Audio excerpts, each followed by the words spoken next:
quiera escribir mucho, pone interlineado 1.5, no tengo problema. Pero bueno, así tampoco tengo que leer mucho. O sea que... Mira, entonces, bueno, la actitud, como estamos en la época del empoderamiento, o sea, recuérdense, el tema de la confianza, les había dicho que en el siglo XIX no se había estudiado bien porque nada más se había estudiado la relación entre hombres. Entonces no se había tomado en cuenta la mujer, no se había tomado en cuenta la familia, la relación de la mamá con el niño, ¿no? Entonces no se había estudiado la confianza a fondo. Entonces algo parecido sucede con la actitud, que en la época del empoderamiento se puede ver a veces nada más por encima, ¿no?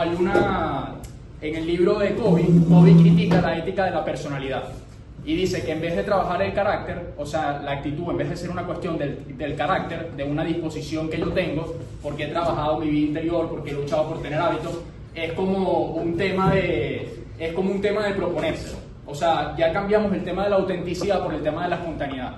Lo importante es que tú te levantes en la mañana y te sientas un león, ¿no? Que te sientas una diosa, ¿no? No sé si ustedes han visto... Por eso hoy no se sienten muy diosas, ¿no? Entonces, por ejemplo, esto yo lo veo mucho en los estados de WhatsApp. Bueno, pero me da risa a veces. Yo tengo como 1000 contactos porque fui tutor 2 años. Entonces hay como 2000 contactos nomás. Entonces uno ve mucho esto, ¿no? La única diosa en este instante eres tú, ¿no? Como que levántate y créete que... O sea, en cierta forma es algo bueno, o sea, algo bueno de la actitud, pero uno ve que uno quizás lo ve como de modo un poco superficial. O sea, que lo que hay que trabajar es el carácter para yo poder tener una disposición con la que pueda tener una posición frente al mundo, que por ahí van los tiros. Y ahorita vamos a ir viendo. Entonces, la pregunta es, ¿hay una actitud correcta? ¿Hay una actitud incorrecta? Ya vamos a ver qué dice Viktor Frankl. O sea, el tema de la actitud es nada más proponérselo, el tema de la actitud es ir trabajando en uno mismo y uno va tomando una posición frente a las cosas que le pasan. Viktor Frankl dice que es el valor más importante, ¿ok? El valor actitudinal, que es como la respuesta que damos ante el sufrimiento o ante las situaciones difíciles, ¿no? Entonces, lo vivimos en una época que nos hablan de la generación de cristal, que no tenemos, y está muy relacionado con la actitud, que no toleramos las frustraciones y tal, pero eso viene de una disposición que uno ha ido adquiriendo, que se nos ha dado todo muy fácil, que hemos tenido muchas cosas al instante. Entonces, claro, eso dificulta el tema del carácter. Entonces, y también dificulta la posición que tomamos frente a la realidad. Entonces, este tema, Viktor Frankl dice que el campo de concentración fue un experimento que trató de poner un grupo de personas a vivir en las mismas circunstancias. O sea, yo agarro a un grupo de personas y los paso a pasar hambre, los pongo a pasar hambre, a vivir como unos animales. Entonces él decía, mira, para otras personas, uno podría pensar, todos se van a comportar igual. Todos van a vivir por sobrevivir, todos van a ser medio animales, de quitar la comida al otro. Pero se dio cuenta que había personas que en vez de seguir haciendo lo que todo el mundo hacía, sacaban lo más humano de ellos, ¿no? Entonces él decía, mira, hay algo que no le puedes robar al hombre, que es su interioridad. Él hablaba de una libertad interior, ¿verdad? O sea, cuando uno tiene un porqué, cuando uno tiene libertad interior, que ya vamos a hablar de eso un poco, uno es capaz de posicionarse frente a lo que está pasando. O sea, la gente que tenía un porqué, entonces encontraba el cómo, no encontraba cómo sobrevivir. Hay un síndrome en el que habla Viktor Frankl en el libro del hombre en busca del sentido, que habla del síndrome del alambre de púas. Entonces él decía que había mucha gente que cuando veía el sufrimiento por el que iba a pasar, se lanzaba contra la alambrada electrificada y listo. O sea, apenas entraba en la concentración, salía corriendo, se lanzaba y listo, ¿no? Entonces, claro, también era la desesperación, y había mucha gente que yo creo que del shock como que hacía eso, pero él decía que la mayoría de la gente que sobrevivió, igual murió mucha gente muy buena que tenía porqué, pero que mucha gente lo que lo sostuvo fue el porqué, ¿no? Tener como una libertad interior que le ayudara a enfrentar esa situación. Entonces vemos que ya el tema de la actitud es un poco más profundo, o sea, no es nada más un tema de sentirme diosa, ¿no? Entonces aquí, esto es una frase muy famosa de Viktor Frankl. Liz, ¿puedes leer, por favor? Al hombre se le puede arrebatar todo salvo una cosa, la última de las libertades humanas, la elección de la actitud personal que debe adoptar frente al destino para decidir su propio camino. Bueno, que al final el hombre siempre es libre.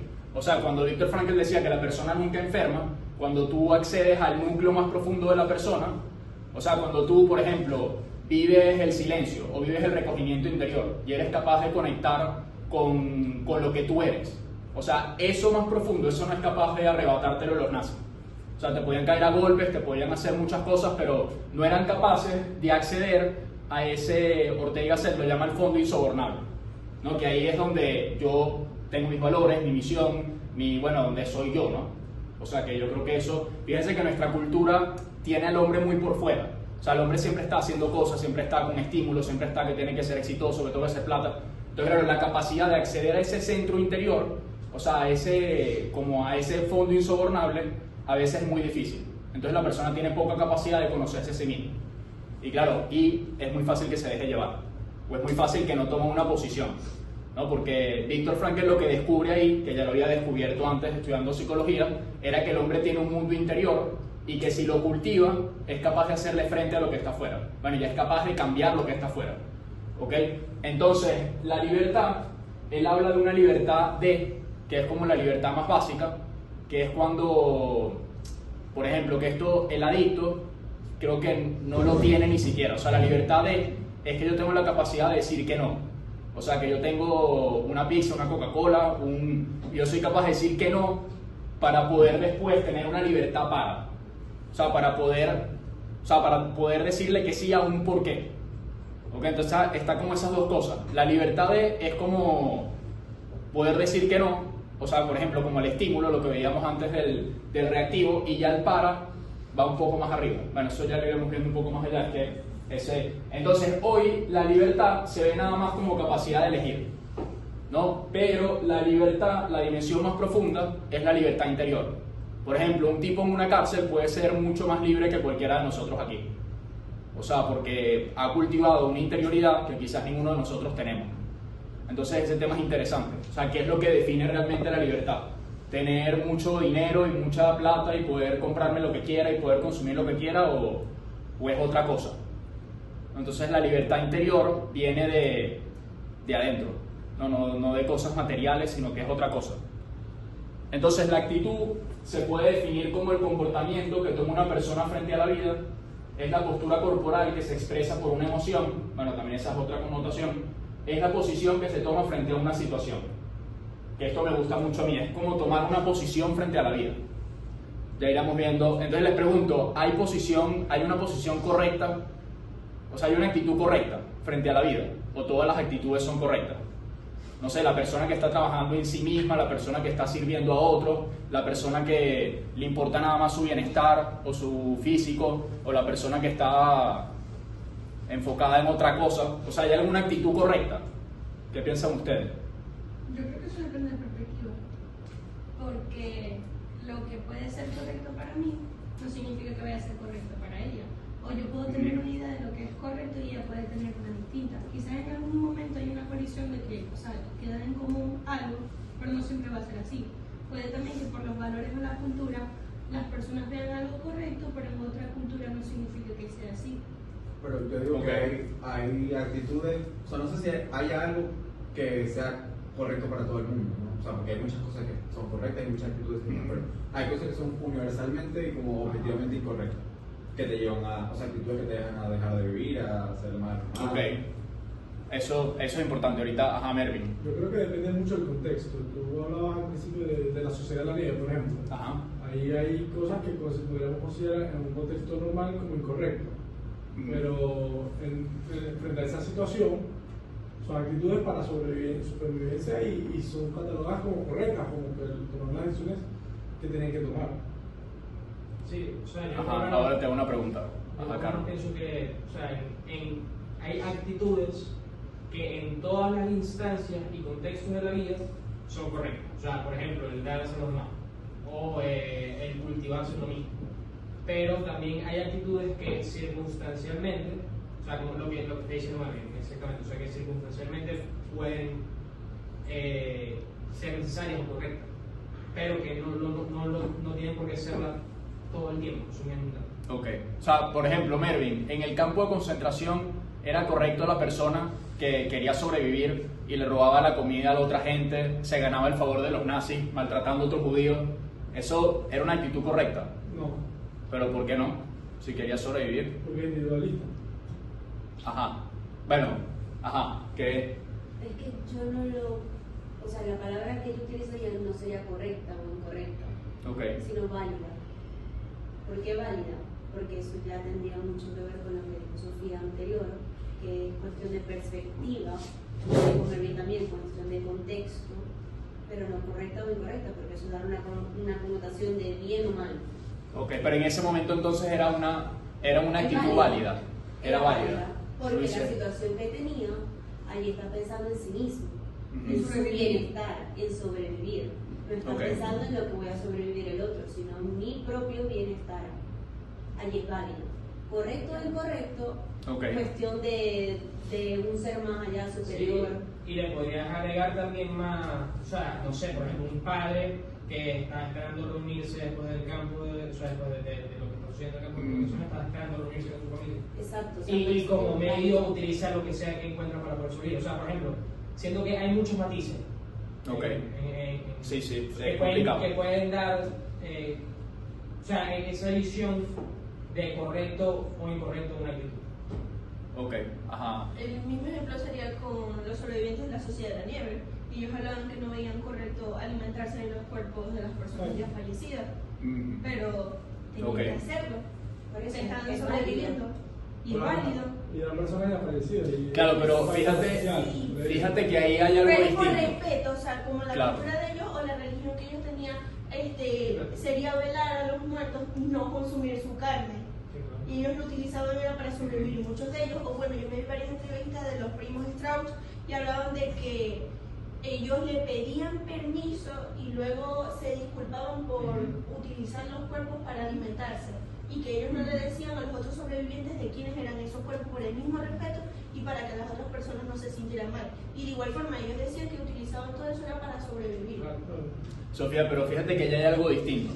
Yo creo que no empezaron a alimentarse de los cuerpos así por así porque tenían hambre y se lanzaron a comer, sino que entre ellos empiezan a dialogar y van buscando, mira, qué es lo mejor. O sea, en esta situación en la que estamos, pero qué es lo mejor que podemos hacer. Correcto o incorrecto. Se siguen claro, pero fíjate que ahí hubiera sido, yo creo que no hubiera sido para ellos, no hubiera sido incorrecto. Oye, si entre ellos no se dan cuenta, mira, esto no es que va contra nuestros principios, sino que lo estamos haciendo por algo que tiene sentido. O sea, y por algo que... Pero en las mismas entrevistas, yo me obsesioné en ese momento con todo lo que pasó, me leí varias cosas. Habían unos que estaban en desacuerdo y que pasaron varios días sin probar o comer nada, ninguno de esos bocados de esas personas por lo mismo de sus principios, porque ellos no lo veían correcto. Y hay un momento en que a varios lo obligaron, porque ya no se podían sostener ni nada. Entonces, sería la misma matiz de si es correcto o no es correcto. Entonces, en un momento de supervivencia, el ser humano no va a ser ser humano realmente, porque va a estar en ese estado de supervivencia que se desconoce totalmente de lo que es una persona consciente. Pero Sofía, fíjate que yo creo que hasta cuando se metía la carne en la boca, había una tensión de que, mira, yo quiero ser humano. O sea, aquí la misión no es nada más sobrevivir. En la película, o sea, yo creo que ahí hay algo más. En la película Luma, creo que era el que muere. Él cuando prueba el primer bocado de carne, el tipo estaba como que ni siquiera quería morder, es decir, no quería masticar, porque él decía, yo estoy en contra, o sea, firmemente contra esto, pero tengo que hacerlo porque si no voy a morir de hambre. Sí, o sea, y al final terminó muriendo de hambre. Yo creo que no, o sea, hay una cuestión en que no hay deshumanización, o sea, no necesariamente en un estado de supervivencia la persona se tiene que deshumanizar. Exacto. Porque estos tipos no fue que, bueno, marico, o sea, nos volvemos animales y caníbales, nos volvemos caníbales y hay que hacer lo que sea, no, sino Yo que estoy creyendo que es depende. ellos tuvieron que hacer todo un proceso mental de raciocinio consigo mismos y con los demás para llegar al punto de, mira, ahorita, esto que estamos haciendo, o que esto que vamos a hacer es horrible, innegablemente, pero es la única forma que podemos, o sea, por la cual puede Ahora, Víctor, así. Y estoy tan de acuerdo con lo que tú dices, que hay muchos que antes de morir dijeron, yo doy mi consentimiento para entregar mi cuerpo. A mí me parece que no hay nada más humano que sacrificarse por otro, desde mi punto de vista. Entonces yo considero que si una actitud puede ser correcta esa, por ejemplo. Sí. Bueno, fíjate, lo que pasa es que ahí, por ejemplo, tú como entiendes, Viktor Frankl tenía la posibilidad de salir de Austria cuando llegaran los nazis. Pero el tipo dice, mira, yo no salgo porque tengo que cuidar a mis papás, yo no voy a dejar a mis papás solos. ¿Hubiera sido válido que se hubiera ido de Austria? Para ti sí.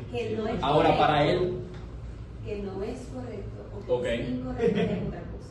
Pero claro, por eso da la diferencia entre válido y correcto. Teniendo en cuenta esas perspectivas, sí sería válido. Ahora, correcto para él no. Claro, por eso. O sea, fíjate, yo creo que hay como cuando hay una tensión entre lo que yo soy y lo que debo ser, por ejemplo, que son mis valores, mi misión, mi identidad. O sea, esa tensión es lo que hace que uno sea humano. Claro, ¿qué es lo que pasa? Cuando tú quitas esto, entra el vacío existencial. O sea, que entre lo que debería ser y lo que soy, hay un vacío entre cómo debería conducir mi vida, entre a dónde debería ir, que pasa mucho hoy, ¿no? Más bien, yo creo que algunos psicólogos dicen que si uno se plantea esto, entonces uno se reprime, uno se frustra, uno no sé qué. Y más bien lo que dice Víctor Frankl es que si yo no me planteo lo que debo ser, pana, la vida humana no es humana. O sea, y aún yo creo que en esa situación tan horrible como la sociedad de la nieve, fíjense que había esa tensión. O sea, había esa tensión de que yo quiero seguir siendo humano. O sea, a mí no me importa tanto sobrevivir, sino seguir siendo humano. Entonces, claro, allá hay algo muy valioso, que ahorita vamos a ir leyendo algunas cosas, pero que creo que es interesante. Pero bueno, también es interesante el tema de válido, correcto. A ver, ¿qué hizo Víctor Frankl? De la actitud de si hay una posición correcta y otra incorrecta. Él decía que la gente que llegaba a su consulta, algunos se hacían la pregunta incorrecta. Se preguntaban, ¿qué espero yo de la vida? Era gente que siempre estaba pendiente, que todo el mundo lo atendiera, que estaba pendiente de su bienestar, que le dieran su comida, que lo cubrieran, que no sé qué. Entonces, claro, era una persona, no sé si se acuerdan de la clase pasada, de la reactividad, era una persona que el entorno siempre estaba como presionando hacia adentro. Esto es muy propio de nuestra sociedad, o sea, de nuestra cultura. O sea, el narcisismo, el hedonismo es un poco así, como ¿qué espero yo de los demás? O ¿qué espero yo de la vida? Y cuando los demás no me dan, entonces yo me frustro. Pero fíjense, el hombre deja de buscar el porqué y se conforma con algo con que vivir, con esa actitud, ¿no? Cuando yo digo, bueno, ¿qué espero yo de la vida? Yo me conformo con algo con que vivir, comodidad, bienestar, tal, y dejo de buscar el porqué, dejo de preocuparme por esto. Después ahí el entorno determina quién es la persona, es una existencia cerrada. O sea, yo no me abro a los demás, lo que ocurre en la sociedad de la nieve. ¿Qué hubiera pasado si todos dicen, bueno, aquí sálvese quien pueda, vamos a ponernos a comernos entre nosotros y tal, y no se hubieran puesto a hablar entre ellos? No hubiera habido ni encuentro entre esas personas, no hubiera habido amistad, no hubiera habido solidaridad, no hubiera habido nada. Hubiese terminado como una crisis cualquiera y ya, o sea, claro. Sin ¿Qué? No, que todo Los lo Juegos que del Hambre. Los Juegos del Hambre. Bueno, y no sé si vieron, hay una película muy buena, una novela que se llama El Señor de las Moscas, que es de unos niñitos que naufragan en una isla y no tienen adultos, entonces empieza todo eso, se vuelve un desastre, entre ellos se matan y tal, pero es chévere la película. Otra película que parece, o sea, El Hoyo. Ajá. Horrible. Eso, sí, eso es muy bien. Estuve como una semana que no podía comer bien. Veía la comida y me daba ganas de vomitar. No, yo no la he visto. No la veas. Pero bien, entonces en Tiene esta... mal final, pero iba bien el desenlace. Tiene muy mal Sí, final. horrible al final. Mira, con esta pregunta, fíjense que no hay propósito. O sea, la persona, recuérdense que el propósito es la fuerza con la que uno puede servir a los demás. Entonces no hay propósito, no hay fuerza de adentro hacia afuera, solo de afuera hacia adentro. No, siempre es como que esperando, bueno, que a mí siempre me cuiden, que a mí siempre tal, pero ahora, ¿qué va a dar el hombre, no? Bueno, que es la gran cuestión en política, que pedimos muchos derechos, pero ¿y los deberes dónde están, no? Es una mirada egocéntrica de la vida, bueno, todo gira en torno al yo, se define por la independencia, el individualismo, lo que veíamos en la teoría del amor sueco, ¿no? O sea, lo más importante es que yo sea independiente, que sea autónomo, que gane plata, que tú dices, ok, ya va. Para alcanzar el bienestar y el placer, narcisismo y hedonismo. Entonces la pregunta correcta, él decía que era, ya va, aquí repetí. Por eso, entonces esto aquí, la pregunta correcta, que ahí no es incorrecta, sería, ¿qué espera la vida de mí? ¿Ok? La pregunta incorrecta es, ¿qué espero yo de la vida? Que todo el mundo me dé todo y tal. Y la otra pregunta es, ¿qué espera la vida de mí? ¿Ok? Entonces aquí ya empieza a haber una existencia abierta, que es lo propio del ser humano. O sea, recuérdense que el animal ya está definido, ya está determinado y tiene una existencia cerrada. Ya tú no puedes hacer nada con el animal. ¿Ok? En cambio el hombre, como tiene facultades espirituales, puede abrirse a los demás, puede abrirse a la realidad. Y en ese abrirse a los demás y a la realidad, se va haciendo. ¿Ok? Entonces tiene una existencia abierta. Dice, es una mirada generosa de la vida, mejora su entorno, fuerza hacia afuera, identifica, bueno, de adentro hacia afuera, todo el tema del carácter, identifica y contribuye al bien común, cuenta con otros, se abre a la realidad de sí mismo, de los demás y del mundo, es una existencia abierta, ser dispuesto a crecer, mejorar, educabilidad. El hombre descubre su propósito. El ejemplo más claro de esto es el Principito, ¿no? Que el Principito siempre sale de sí mismo. ¿no? Tiene una crisis, en vez de quedarse llorando y tal, sale y busca un amigo que le dé la respuesta. Entonces vive ahí en su planeta, dando vueltas, se queda viendo el sol y tal, pero no se queda ahí, sino que sigue saliendo de sí mismo, cultivando virtudes, después encuentra su rosa, cultiva la rosa. Entonces, claro, siempre vive hacia afuera, ¿no? O sea, esto de vivir hacia afuera, o sea, vive hacia afuera teniendo mucho dentro. O sea, no sé, ustedes me entienden, ¿no? Como, a mí me da risa cuando la gente dice, es que es momento de pensar más en mí. O sea, yo no puedo, yo que fastidio a los demás, me olvido de los demás y pienso en mí. Tú dices, pana, pero tú, es verdad, piensa más en ti, pero para trabajarte más y para poder ayudar más a los demás. O sea, no es que tú te vas a olvidar de los demás. Ajá. Sofía, sí, sí. Y si es una persona que intenta siempre conseguir la validación de otras personas. Por eso, ahí quizás se mueve por los motivos, quizás por los motivos equivocados. Entonces depende de perspectivas en que digan eso. Yo te he dicho, yo soy una persona que ha dicho eso, tengo que pensar más en mí.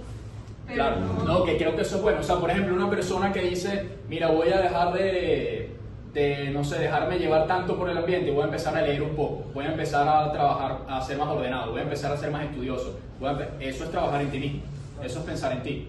Voy a empezar a hacer más ejercicio, porque oye, no puedo ser un tipo que esté todo el día sin energía o lo que sea. Yo creo que eso es pensar en ti, pero al mismo tiempo es pensar en los demás. O sea, no veo como... Yo creo que sería de perspectivas o contextos, porque esa frase yo la he utilizado en distintos contextos de mi vida, de que necesito pensar más en mí, pero porque estoy haciendo cosas nada más para agradar o hacer sentir mejor a la otra persona sin considerar lo que yo siento. Entonces estoy poniendo primero la relación interpersonal de la otra persona, que es la que tengo que tener conmigo misma, que es una de las más importantes, porque sí. Antes y después de cada persona sigo quedando yo. Sí, para querer a los demás, si no te quieres a ti mismo, pero es lo que te digo, si te quieres a ti mismo, puedes querer a los demás. Entonces, y yo creo que un modo de quererse a sí mismo es dejando que los otros te quieran. Entonces es como que cultivando esa relación, no sé, me parece que hay ahí como, todo se va como retroalimentando. O sea, el hombre es como, ayer estaba hablando dando una clase de confirmación, entonces hablamos de la Santísima Trinidad. Y claro, es Santísima Trinidad, pero es que la persona siempre es relación, o sea, siempre es comunidad. Dios siempre está como amando, Dios siempre está como, o sea, no es un ser individualista que yo soy el papá de los helados, sino que Dios como hijo siempre está refiriéndose al Padre. Entonces ese tema es muy interesante. O sea, que el hombre no es como un ser individualista que se hace solo.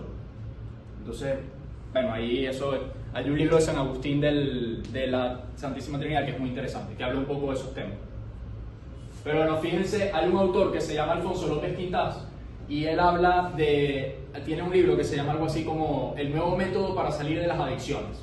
Entonces él dice que el proceso de vértigo, que es el que plantea la adicción, o por ejemplo muchas veces lo que plantea el mercado, es que uno adquiere lo que uno quiere, o sea, adquiere lo que te da bienestar, lo que te da placer, ¿no? Como que tú piensas en ti mismo, y después, entonces viene un momento de satisfacción, tú te sientes un momento en la gloria, como goce, euforia, exaltación, pero después viene la decepción. Oye, compro una Coca-Cola y no soy feliz como me habían planteado, ¿no? Entonces la segunda cuestión es que me sentí por un momento bien, pero después me decepciono. Yo digo, oye, esto que perseguí, que pensé que me iba a dar todo, no es tan bueno como pensaba, ¿no? Es vértigo, porque vértigo es cuando uno mira para abajo y ve el hueco y dice, oye, esta altura yo no la he alcanzado por mi cuenta, ¿no? Después lo que viene es la tristeza, después la angustia, la desesperación y la soledad asfixiante o desesperación. No todos caen ahí, ¿no? Pero claro, si yo vivo constantemente en un proceso de vértigo, no es tan difícil llegar hasta el cielo. ¿Okay? Entonces, el tema contrario, que es como la pregunta correcta según Frankel, es primero la generosidad. Bueno, por ejemplo, yo me propongo ser estudioso. Entonces, eso es algo que cuesta, pero me lleva a salir de mí mismo. Y el segundo tema es el respeto y la estima. Empiezo a respetarme más a mí mismo. Yo digo, oye, si soy capaz de dominar un tema, o si soy capaz de ayudar a los demás. Después la colaboración, puedo ayudar a otras personas. El encuentro, me encuentro con los demás, con la realidad. La alegría y gozo, entusiasmo, me entusiasmo por un proyecto, me propongo, veo cuál es mi propósito en la vida, empiezo a trabajar por ello. Y después la felicidad. O sea, fíjense que es como, entonces claro, alcanzas una cima que tú sí alcanzaste. ¿No? Que creo que esto es muy interesante. O sea, creo que a veces funcionamos muy con el vértigo. Entonces es bueno preguntarse, mira, ¿cómo funciono yo, no? El vértigo lo ha desarrollado lo que Elizabeth Lucas, que es una logoterapeuta, dice que es la filosofía psicológica de la felicidad. Bueno, que perseguimos la felicidad como con demasiado furor y con demasiada intensidad, pero esa felicidad se queda como en una idea, no sé, como en algo psicológico, como algo, pero no tiene poco fundamento, o sea, no tiene como un fundamento real. Entonces, bueno, en esta frase, el hombre deja de buscar los por qué y se conforma con algo con que vivir, que es un poco, aquí está un video de Marian Rojas Estapé, que ella lo explica mejor. Entonces, distingue entre esa búsqueda de sensaciones y sentido de la vida, que las sensaciones no es que sean malas, pero el problema es cuando las reemplazas por el sentido de la vida, que ya vamos a ver cómo la actitud conecta con el tema del sentido. Estamos en un momento de la historia donde parece que existe una obsesión por ser felices, como que hay atajos fáciles para disfrutar con esto y conseguirás la felicidad rápidamente, pero la felicidad no es eso. La felicidad depende del sentido que cada uno de nosotros le damos a nuestra vida. Pero ¿qué sucede?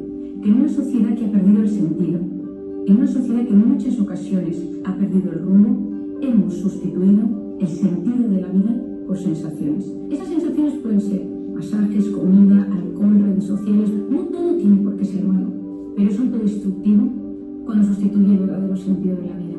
Cada vez se investiga más sobre este sentido de vida. Los japoneses lo denominan Ikigai, y hoy en día se sabe que cuando existe ese Ikigai, ese sentido que uno le da a las cosas, uno puede tener mejor salud física y psicológica.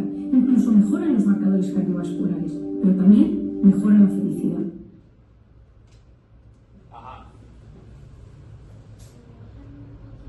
Sí, perdón. Mira, entonces, esto del tema del sentido suena así muy, como una cosa muy abstracta y muy rara, pero el sentido de la vida es distinto al sentido. ¿Alguien sabe qué es el sentido de la vida? El sentido de la vida. No sé cómo... O sea, el sentido es, yo entiendo que es algo que vale la pena, básicamente. Entonces, el sentido de la vida es como eso por lo que vale la pena luchar. Por lo que vale la pena, o sea, como que, no sé, pararse todos los días y ir a clases y tal, y estudiar y después trabajar y tener una esposa y cuidar a mis hijos, o sea, eso. El sentido es como algo que vale la pena. Okay. O sea, el sentido de la vida vendría siendo como el horizonte al que yo apunto. Ajá. Y ese horizonte, fíjense que, bueno, ahorita les cuento lo que decía Viktor Frankl, pero el sentido de la vida, a veces yo creo que la gente le dice a la época, mira, yo no quiero vivir como tú me lo planteas. O sea, la época te plantea una teoría de lo que es la vida, te dice, mira, así debería tener sentido vivirla, y uno dice, ya va, yo no quiero vivir así. Entonces uno va buscando otro sentido de la vida.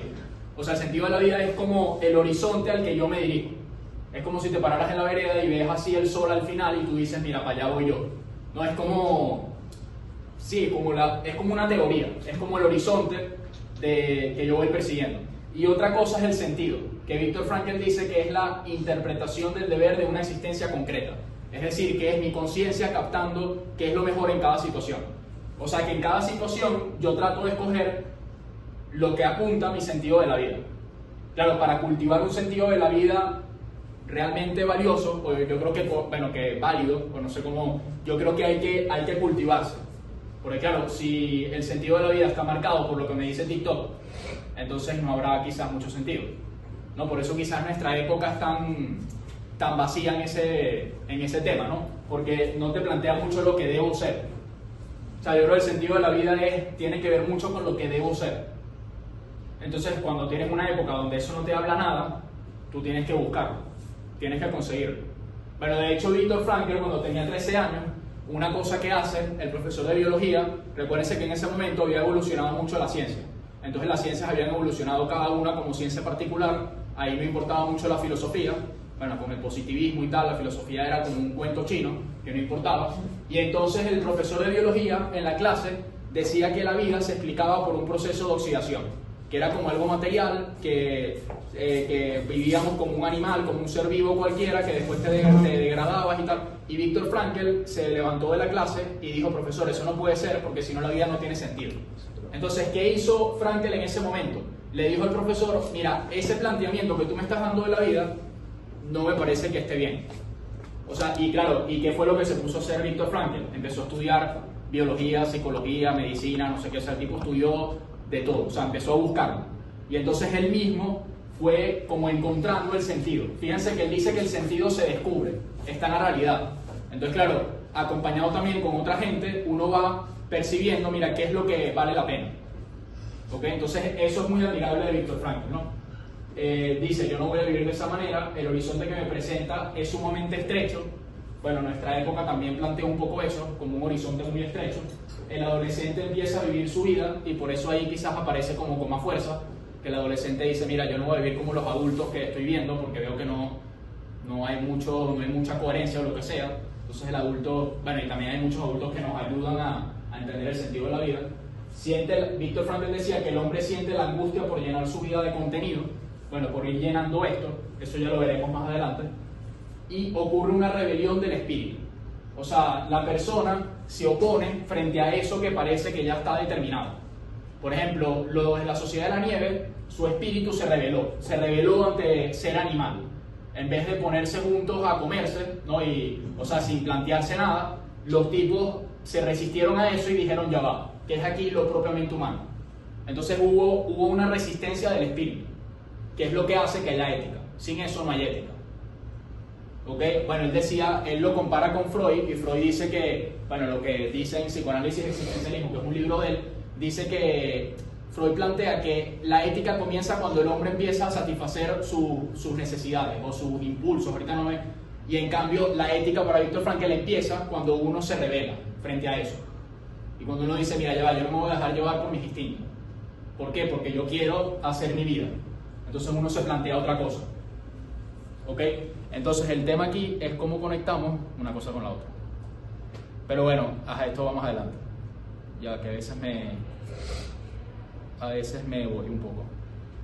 Ajá, entonces la actitud correcta, ¿cuál sería? O la válida. Ahorita Luciana me dejó pensando. Pero bueno, Ortega y Gasset dice esta frase que me parece muy interesante: yo soy yo y mis circunstancias, y si no las salvo a ellas, no me salvo yo. O sea, el hombre, ¿cómo se sitúa en la realidad? Como ser responsable, que responde a sus circunstancias. Cuando yo respondo a mis circunstancias, yo voy haciendo mi vida y me voy salvando a mí y voy salvando las circunstancias. Pero claro, si yo no atiendo lo que implica los vínculos que yo tengo en mi existencia, por ejemplo, en el campo de concentración, si un judío maltrataba a otro, mira, tú tienes un vínculo con esa persona que ahí no lo estás salvando a él y no te estás salvando tú. O sea, eso a ti no te está haciendo mejor persona. O sea, eso a ti no te está favoreciendo, o sea, Entonces, claro, ahí hay un tema que sería interesante. Claro, las circunstancias de cada uno son distintas. Entonces, más que un tema relativo, yo creo que es un tema relacional. O sea, que cada uno tiene unas relaciones distintas. Pero sí es importante el tema de que el hombre es un ser responsable, que eso lo dice Viktor Frankl. Esto es un logoterapeuta que empieza así un libro que a mí me gusta mucho. Luis, ¿puedes leer? Existen dos clases de personas: aquellas que dicen sí a la vida a pesar de los reveses que conlleva, y las que dicen no, pese a las cosas buenas que les pasan. La gente que dice sí se siente usualmente satisfecha y feliz. Los que siempre dicen no, por lo general están enajenados, frustrados y vacíos. Bueno, creo que, o sea, decirle sí a la vida creo que es como la actitud correcta. Y decirle sí a la vida es como responder. Que uno se siente interpelado por la realidad y uno responde.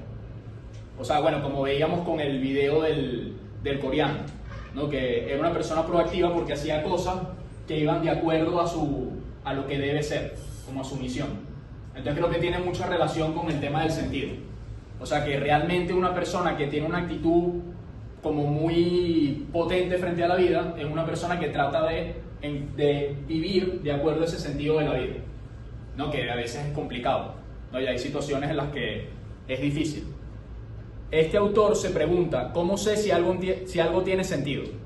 Entonces empieza a decir, lo que contiene la oportunidad clara de que se produzca algo bueno, lo que contempla también el bienestar de los demás, lo que está libre de motivación egoísta, lo que es absolutamente concreto en el aquí y el ahora, lo que no exige ni permite demasiado, lo que procura a uno la fuerza de desearlo. Lo contrario es la voz del miedo, de la inmadurez infantil, de los malos ejemplos. Ok, o sea, es complicado este tema, pero fíjense, en la Sociedad de la Nieve, todos los sobrevivientes toman la actitud de vamos a responder frente a lo que está pasando. Pero hay uno de ellos que no toma esa actitud, que es Bobby François. Entonces es muy interesante, su testimonio no se ve ningún valor. O sea, el tipo siempre está diciendo que ahí la pasaba mal, que qué horrible la vida, que aquí no pasa nada, que tal. En cambio los otros dicen, oye, que yo aprendí a ser humilde, aprendí a trabajar en equipo, aprendí a ser solidario. En cambio este tipo es el único que se hunde, bueno, que uno entiende completamente en una situación así, se quedaba pegado en el fuselaje y se quedaba ahí. Entonces le decía a la gente, mira, a mí no me pidas nada, yo estoy aquí, y el tipo sobrevivió gracias a que los otros lo ayudaron. Pero bueno, él dice, yo me ubico en un punto intermedio, oscilaba entre una actitud y la otra. Como jamás vi clara la salida, lo que divisaba era una serie de matices, que iban desde un gris opaco hasta un negro tan profundo que impedía que entrara la luz. En esa lucha interior viví los 72 días. Por eso tuve conmigo mismo actitudes de sobreviviente y actitudes de indolente. Dependía del horizonte que veía en ese momento. El horizonte exterior, los picos infinitos que nos rodeaban, y el horizonte interior, cómo vislumbraba mi futuro, mis posibilidades inmediatas. Bueno, aquí se debate entre las dos cosas, ¿no? Incluso cuando escuchamos que Nando y Roberto habían llegado a los Maitenes, seguía sin ver claro el destino final. El cúmulo de calamidades había sido tan incesante que ya no creía ninguna certeza. Esa lucha interior recién terminó al llegar a Santiago, porque aún cuando volvimos a despegar, recuerdo que les decía a los pilotos con una serenidad que los asustaba, nos caeremos de nuevo, porque vamos demasiado cerca uno del otro. Observamos por la ventanilla y pensaba que las aspas se iban a tocar y nos volveríamos a estrellar como el 13 de octubre. Así imaginaba el porvenir, la muerte siempre estaría volando alrededor. Por eso a mis compañeros les sorprendió que tomara actitudes de franca supervivencia, como al comienzo, cuando me arrojé del avión andando, para evitar la explosión que creía segura e inminente, porque iba regando combustible sobre la nieve para todas partes. Y luego a la inversa, cuando sumé actitudes de total apatía, como tras el alud, cuando dejaba los pies descalzos enterrados en la nieve, porque en verdad ya nada me importaba. Y si no fuera por mis amigos, si no fuera por gente como Daniel Fernández, que pasó horas masajeándolos, se hubieran granguenado y me hubiera muerto. A mí no me gustaba hablar de los antes, no me gusta hablar de los muertos, no me gusta decir que tuvimos que comerlos. Es muy duro, para mí siempre lo fue. Nunca dije a nadie, ni a los más cercanos, quiénes fueron y quiénes no fueron. Bueno, en el campo de concentración había unos tipos que llamaban los musulmanes, que era gente que dejaba de comer cuando los nazis, porque hacían el trabajo, cuando le daban sopa, ellos lo intercambiaban por unos cigarrillos, entonces era como la señal de que se habían decidido a morir. O sea, que los tipos se echaban a morir, se fumaban los cigarros, se ponían flacos, se morían de inanición y se quedaban ahí.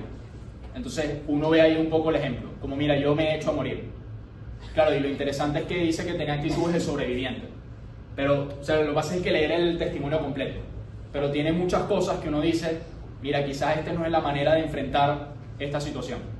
En cambio, vamos a ver lo que dicen los otros y van a ver qué es distinto esto. Aquí, bueno, la actitud, comportamiento frente a la realidad, esto ya lo vimos.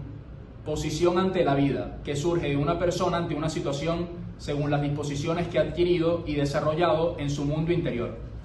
Esto es hay una parte de Ana Karenina, que es una novela, ¿sí le suena? Ana Karenina. Bueno, y seguro será una película y tal. Creo que es ruso. Sí, de Tolstoy. Entonces ahí es una mujer que va a salvarle el matrimonio a la prima o al primo y termina enamorándose de un soldado, entonces le termina montando cachos al esposo, pero bueno, entonces ella se complica la vida, ¿no? Pero están esa pareja que son infieles, pero está a su vez hay otra de un chamo y una chama muy joven que se casan y tal, y son tipos muy felices, que se llama Kitty.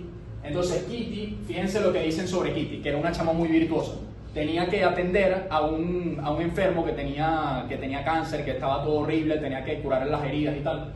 Entonces dice, tenía aquella animación y la actividad mental que se despierta en los hombres ante el combate, ante la lucha, en los momentos peligrosos y decisivos de la vida, en que un hombre demuestra su valía y que todo su pasado no ha transcurrido en balde, sino como preparación para ese momento. ¿No? Eso es la actitud. O sea, yo creo que ese es como lo más profundo del... O sea, una disposición que uno va desarrollando porque trabaja en su carácter. Porque claro, la chama era virtuosa, la chama trataba de vivir bien lo que hacía. Entonces, claro, cuando llega el momento decisivo, es capaz de hacerle frente. O sea, que muchos de estos chamos, como tenían muchas virtudes por el equipo de rugby, yo creo que eso ayudó bastante, ¿no? O sea, habían aprendido muchas cosas y fue lo que les llevó a tomar como esa posición. Quizás otro grupo de gente quizás no sobrevive 72 días, o sea, es una cosa 72 o 77, bueno, 72. Entonces, bueno, formación del carácter y del mundo interior. Fíjense, esto lo hablábamos en la clase pasada, que este es el modelo proactivo, ¿no? Que entre el estímulo y la respuesta hay la capacidad de elegir. Y esa capacidad de elegir se fortalece con el autoconocimiento, con la imaginación, con la conciencia y con la independencia libre, con la voluntad libre. ¿No? Cuando yo tengo hábitos, cuando yo voy conociendo a mí mismo, cuando voy ejercitando la imaginación, no sé, leyendo buenas novelas, teniendo buenas conversaciones, proyectando a la gente, conciencia, haciendo cosas buenas, ayudando a los demás, ahondando en mis principios. O sea, todas esas cosas van fortaleciendo ese mundo interior, que es lo que permite tomar una posición. Pero claro, si nuestra época nos dice, mira, no importa, no trabajes en esto, sino que créete una diosa. Cuando te levantes, créate una diosa, mírate en el espejo y siente que eres un león.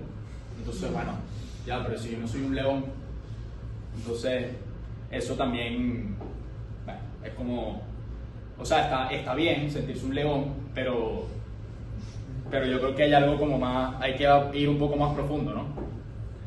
Entonces, ¿cómo desarrollar la actitud correcta? Bueno, creo que hay como 3 cosas que ya hemos ido viendo. La primera es la seguridad existencial, bueno, estar claro de quién soy, el tema de la identidad, ¿no? Cuando nos apoyamos en otras personas, cuando encontramos a quién pertenecemos, cuando tenemos como una base segura, creo que eso da, así como el dinero te da seguridad material, hay una cosa que no tiene mucha gente, que es la seguridad existencial, ¿no? Que es como, mira, que yo me siento tranquilo en mi vida y ya estoy tratando de hacer mi vida y eso no me da ni miedo, ni me frustra, sino que trato de responder. Y yo creo que una cosa muy importante, uno lo va desarrollando en la familia, ¿okay? Que es como hay un psicólogo que dice que la familia es el lugar en donde uno aprende a la apertura, o sea, como abrirse al mundo, ¿no? Que creo que es un tema muy interesante. Se le brinda orientación y, bueno, ahí entra un papel muy importante que es el del padre, ¿no? Que el papá también va orientando y que va como acompañando y va guiando, también es la mamá, pero bueno, seguridad existencial, apertura a la realidad, a los demás, al mundo, a mí mismo, ¿no? Cuando yo tengo una actitud que no me abro a los demás, yo creo que esa no realizo mi vida, o sea, no la completo. Después está el horizonte axiológico, que esto es interesante, estos son los valores que yo tengo en mi cabeza, ¿no? O sea, los valores que yo tengo es como el límite de lo que yo puedo aspirar en la vida. Si mis valores son el entretenimiento, el éxito y la fama, bueno, quizás puedas aspirar a ser Didi, pero no sé, o sea, eso es un gran reto que tenemos. Porque claro, como cuando tú pones un chamo a leer y se abre a otros tipos de valores, no sé, que en vez de escuchar a Didi empieza a leer El Principito, tú dices, sí, o sea, esto de aquí puede salir algo bueno, ¿no? O sea, el tipo entiende otras cosas, otros valores, eso es muy importante. O sea, abrir a la gente a otros tipos de valores, porque el mundo de valores de nuestra cultura es muy vago, entonces uno tiene que ir a más. Bueno, preguntarse eso, ¿no? ¿Cuáles son los valores que percibo? ¿Cuáles son mis motivaciones? Esto ya lo vimos. Bueno, y el hombre, como decíamos en la clase pasada, es como el avión, ¿no? Y ese avión, con su libertad, va alcanzando destinos, ¿no? Que cuando uno se pone a estudiar, uno dice, mira, la libertad también conquista cosas. O sea, la única manera de conquistar cosas no es ganando mucha plata y comprando cosas, sino que la libertad también va ganando terreno. O sea, un tipo, no sé, le das clases de catecismo a unos niñitos en el barrio, no sé qué, todas las semanas. Entonces, claro, después de que pasan 4 meses y ves a los niñitos haciendo la primera comunión y tú dices, coño, qué arrecho, eso es algo que has ganado tú y que nadie te lo va a quitar. O cuando tú has luchado por ser un tipo estudioso que te cuesta mucho leer o lo que sea, bueno, te quieres dominar un tema y te pones a trabajar y tal, eso es lo que conquistas tú, ¿no? Y muchas veces eso no se le da mucho valor. No es como que, bueno, lo importante es el tipo haga plata y ya va, pero la libertad yo creo que es importante. Bueno, y ahí entran las relaciones que tenemos, las amistades que tenemos. La felicidad, dice Aristóteles, que es dar en el blanco, ¿no? Que uno tiene un objetivo, bueno, ese que debo ser, y uno trata de dar en el blanco. Si yo no tengo ningún blanco y voy lanzando flechas para los aires, entonces ese arquero se va a terminar frustrando, que puede ser mucho de lo que pasa hoy, ¿no? O sea, que en vez de ir apuntando hacia algo claro, bueno, voy lanzando flechas por ahí. Entonces, claro, la persona termina más desorientada. Sentido de la vida, horizonte y sentido. Bueno, esto ya lo habíamos visto. Ok, vamos bien. Ahora entramos en la parte de la Sociedad de la Nieve. Pero bueno, no sé si hay alguna pregunta, algún comentario. Ok. Luisfer, ¿qué es la actitud? Sí, te veo como cansado. Pero Liz está, dentro de Liz se está cocinando algo. ¿Podemos tomar un break como de 10 minutos? Ok, sí, yo, así descansamos la cabeza. Igual ahorita vienen varias partes de la película y tal, va a ser más movido. Ya todos lo vieron, me imagino.